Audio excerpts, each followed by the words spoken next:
আপনি যদি ভ্রমণ পিয়াসু হয়ে থাকেন তাহলে পাহাড় এবং সমুদ্র আপনাকে আকৃষ্ট করবেই।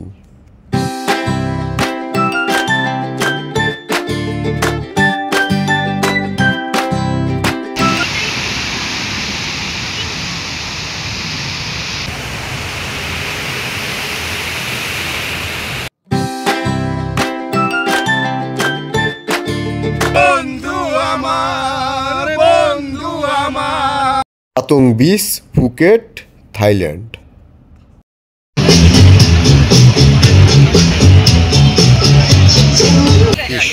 কত রকমের ফিশ আছে, পাহাড়ি এবং লোভনীয় সাজে এই মাছগুলো কার না খেতে ইচ্ছে জাগবে।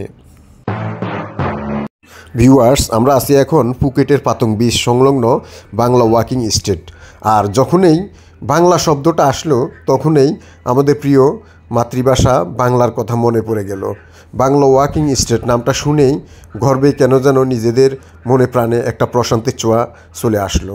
জানি না কেন বাংলা ওয়াকিং স্ট্রিট নাম পড়লো এই থাইল্যান্ডের এই জায়গাটির।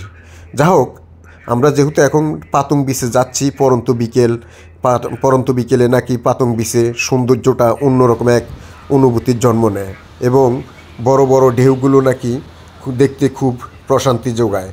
তো আমরাও এখন পাতং বিচে আসছি এবং পাতং বিচের ঢেউগুলো উপভোগ করব।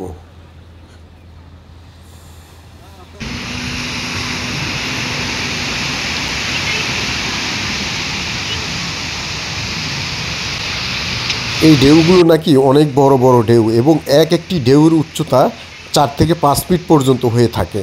আপনাকে প্রথমে মনে হবে হাঁটু পরিমাণ পানি, কিন্তু যখন ঢেউটা আসবে আপনার মাথার উপরে পর্যন্ত পানি চলে আসবে।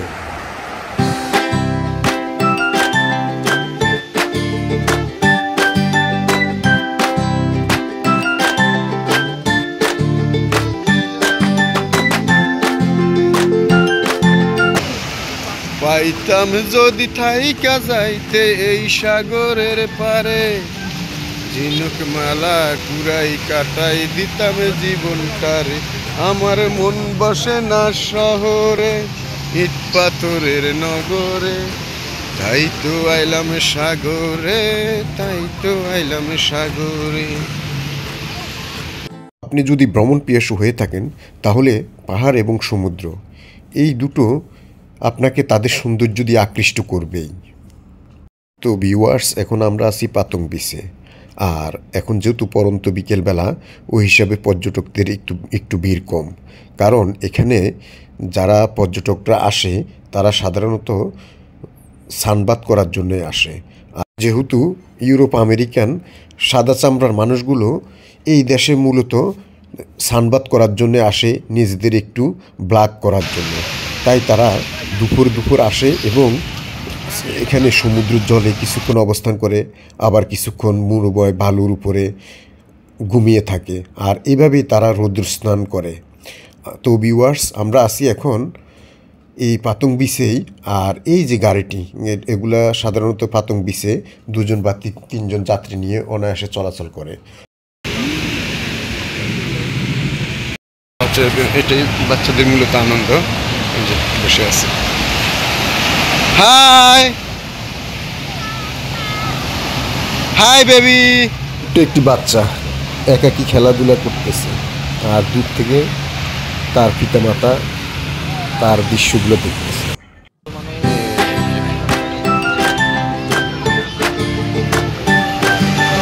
হ্যাঁ,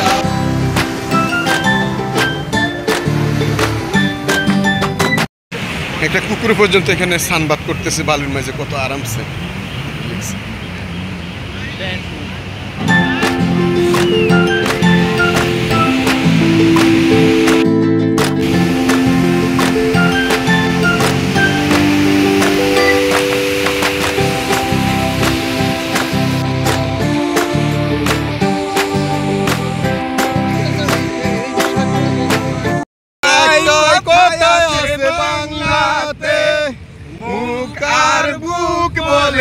একসাথে সে হলো বন্ধু, বন্ধু আমার, বন্ধু আমার, বন্ধু আমার।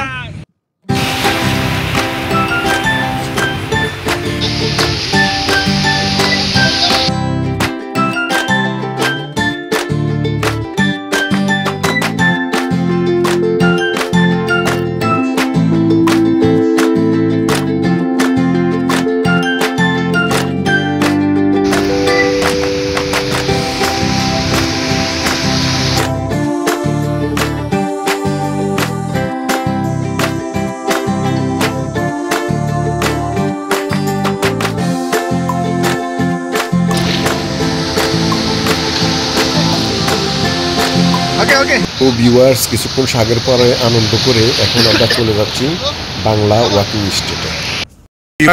এই হলো সন্ধ্যাকালীন পাতং বিচের দৃশ্য। আসলে যতই দেখতেছি ততই মুগ্ধ হচ্ছি। পাতং বিচের সৌন্দর্য খুব সুন্দর, আল্লাহ তাআলার সৃষ্টি। আসলে আমরা যেভাবে এটাকে উপভোগ করতেছি আর কি, কেউ ভালোভাবে নিচ্ছে, কেউ খারাপভাবে নিচ্ছে। পাতং বিচ দৃশ্য, সন্ধ্যাকালীন দৃশ্য, very nice. Patong beach, Phuket, Thailand. Wow, Phuket beach, Bangla road আপনাদের একটু দেখানোর চেষ্টা করি ভিউয়ার্স। হলো কাম ডাউন, আসলে জাকজমট, যত রাত হচ্ছে তত জাকজমট। ভিউয়ার্স, আমরা আছি এখন পাতং বিচ সংলগ্ন বাংলা ওয়াকিং স্ট্রিটে।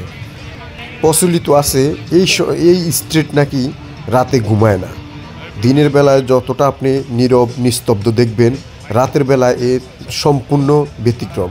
যত রাত গভীর হবে এই বাংলা ওয়াকিং স্ট্রিট ততই জাঁকজমট এবং পূর্ণতায় ছেয়ে যাবে। সারা রাত ব্যাপী এখানে ডান্সিং বার এবং বিভিন্ন বিনোদনের কেন্দ্রবিন্দুতে রূপ ধারণ করে। কেউ স্ট্রিটে নাচ গান করছে, কেউ মিউজিক করছে, কেউ বা বিভিন্ন ধরনের কারুকলা দেখিয়ে আপনার কাছ থেকে টিপস নিচ্ছে।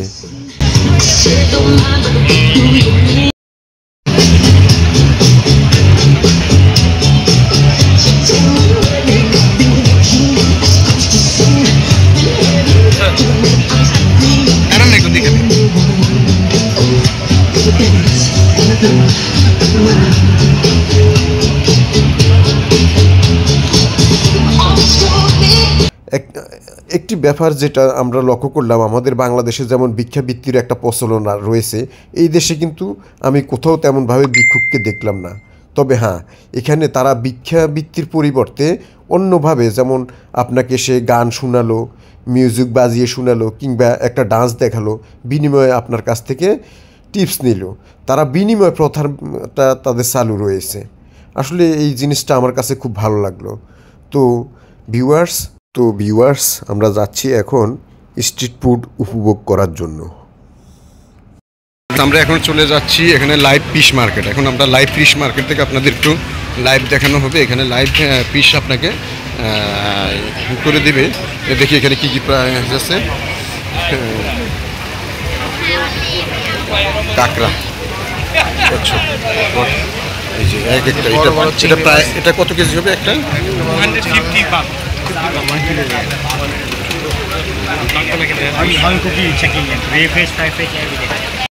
তো ভিউয়ার্স, এখানে রয়েছে সব জীবিত কাঁকড়া, স্কুইড, অক্টোপাস, জেলেফিশ, শামুক, ঝিনুক, চিংড়ি সহ আদার্স মাছগুলো রয়েছে। কত রকমের ফিশ আছে।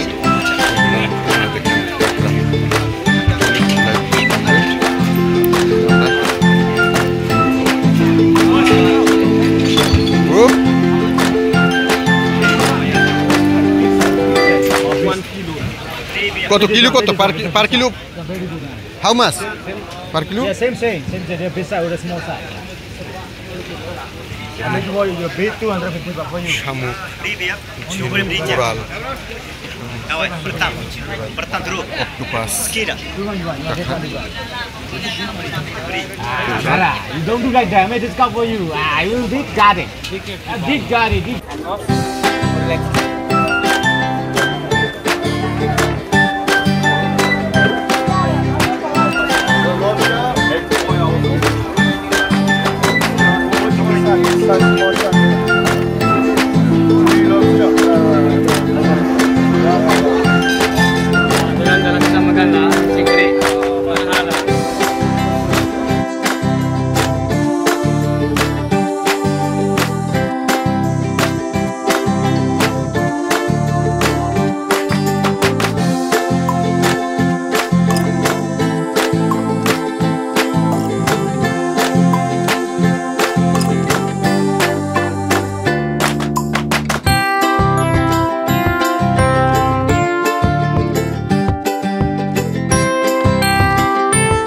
ভিউয়ার্স, ভিডিওটি এ পর্যন্ত। দেখা হবে আবার নতুন করে অন্য আরেকটি ভিডিওতে। সে পর্যন্ত সবাই ভালো থাকবেন।